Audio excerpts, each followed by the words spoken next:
में आपका हार्दिक अभिनंदन करती हूँ। दोस्तों, हृदय की गहराइयों से आपको मेरा नमस्कार। आज हम बात करेंगे कि महादशाओं और अंतर्दशाओं से फलित कैसे किया जाता है। दोस्तों, कल हमने देखा कि एक राशि 30 डिग्री की होती है और एक राशि में 3 दृष्टिकाण होते हैं। पहला दृष्टिकाण 0 से 10 डिग्री का होता है, दूसरा दृष्टिकाण 10 से 20 डिग्री का होता है और तीसरा दृष्टिकाण 20 से 30 डिग्री का होता है। तो अगर कोई ग्रह 1 डिग्री से 10 डिग्री के बीच में बैठा होता है तो उस महादशा का परिणाम हमें पहले ही दृष्टिकाण में मिल जाता है, और अगर कोई ग्रह 10 से 20 डिग्री के बीच में बैठा हुआ है तो उसका फल हमें दूसरे दृष्टिकाण में मिलता है, और अगर कोई ग्रह 20 से 30 डिग्री में बैठा हुआ है तो उसका फल हमें तीसरे दृष्टिकाण में मिलता है। तो वो ग्रह हमें ये देखना होता है कि उस ग्रह की महादशा कितने वर्ष की है। जितने भी वर्ष की उस ग्रह की महादशा होती है हम उसे 3 से डिवाइड कर देते हैं। जो भी आता है, जौन सा दृष्टिकाण चल रहा है उसी दृष्टिकाण में उस महादशा का फल मिलता है। अगर हमें देखना है कि सूर्य की महादशा चल रही है और हम देखेंगे कि कुंडली में सूर्य 60 डिग्री पर बैठे हुए हैं, तो इसका मतलब ये है कि सूर्य पहले दृष्टिकाण में बैठे हुए हैं। तो सूर्य की महादशा होती है 6 साल की, तो हमें इन 6 वर्षों को 3 से डिवाइड अगर हम करेंगे तो 2 वर्ष आएगा, और पहला दृष्टिकाण है, तो इसका मतलब ये है कि सूर्य की महादशा का फल हमें पहले ही 2 वर्षों में मिल जाएगा। तो इस तरह से दोस्तों, जितनी भी डिग्री होती है उसी के हिसाब से हमें दृष्टिकाण देखना होता है। उसके बाद हम देखते हैं कि महादशाओं और अंतर्दशाओं का फलित कैसे किया जाता है।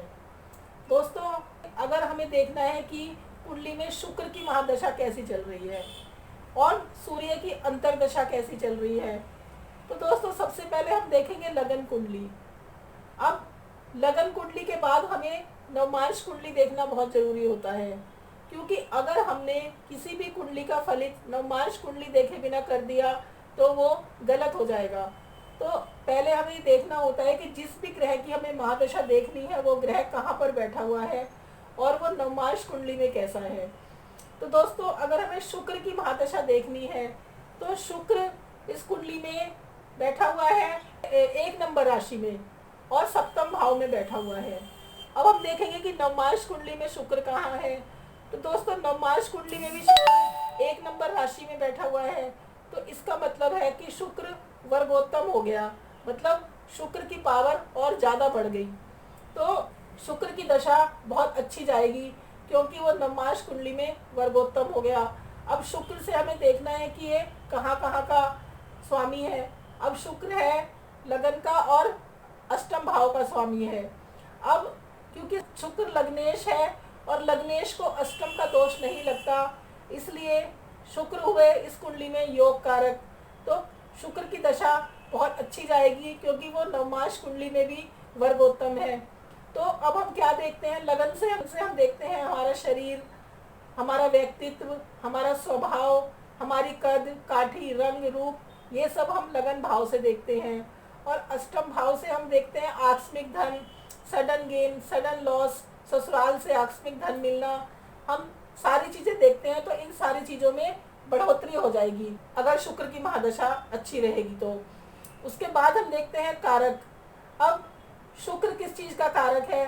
शुक्र है लग्जीरियस का कारक, शुक्र है भोग विलास का कारक, शुक्र है लग्जरी लाइफ का कारक। तो दोस्तों, शुक्र की महादशा में हमारे जीवन में ये सारी चीज़ें हमें उपलब्ध होगी। उसके बाद हम देखते हैं कि जिस ग्रह की महादशा चल रही है, अंतर्दशा किस ग्रह की चल रही है। तो दोस्तों, अगर सूर्य की अंतर्दशा चल रही है, अब सूर्य देखेंगे कि इस कुंडली में कहाँ पर बैठे हुए हैं।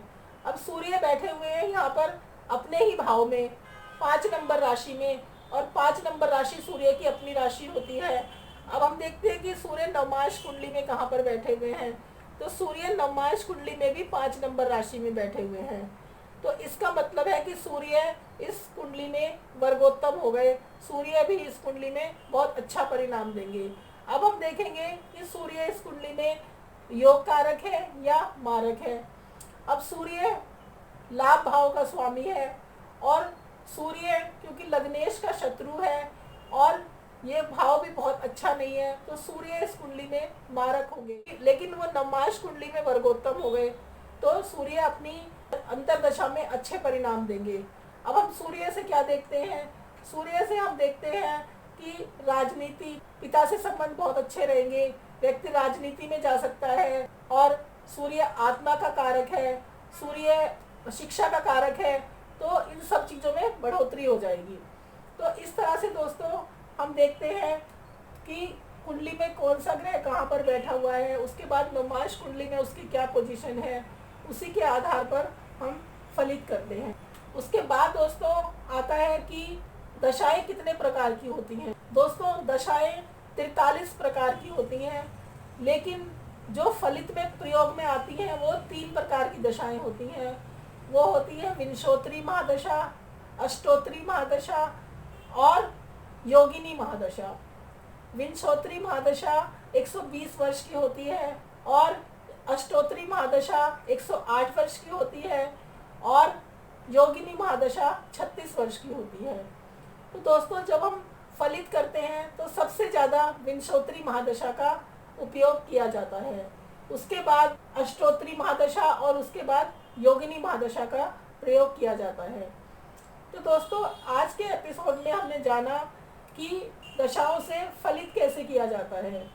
अब दोस्तों अब देखना होता है कि जिस ग्रह का हमें फलित करना है वो ग्रह शत्रु राशि में है या मित्र राशि में है या स्वराशि में है या मूल त्रिकोण राशि में है, तो उसी के आधार पर हम फलित करते हैं। तो दोस्तों इस तरह से हम महादशाओं और अंतरदशाओं का हमारे जीवन में बहुत महत्व है। और ये भी देखना होता है कि जिस ग्रह की महादशा चल रही है और जिस ग्रह की अंतरदशा चल रही है तो वो ग्रह जिस महादशा नाथ का मित्र है या शत्रु है। अगर जिसकी अंतरदशा चल रही है अगर उस महादशा नाथ का शत्रु है तो वो दशा अच्छी नहीं जाएगी, और अगर वो दोनों आपस में मित्र हैं, सधर्मी हैं, तो वो दशा बहुत अच्छी जाएगी। आपस में संबंधी है तो बहुत अच्छी जाएगी, लेकिन अगर विरुद्ध धर्मी है तो वो दशा अच्छी नहीं जाएगी। तो दोस्तों अंत में मैं यही कहूँगी कि महादशाओं का हमारी जो फलित है उसमें बहुत महत्व है। बिना महादशाओं के हम किसी भी कुंडली का फलित नहीं कर सकते। दोस्तों आज मैं ये वीडियो यही ख़त्म करती हूँ। अगर आपको ये वीडियो अच्छी लगी हो तो इसे लाइक कीजिए, सब्सक्राइब कीजिए और शेयर कीजिए। धन्यवाद।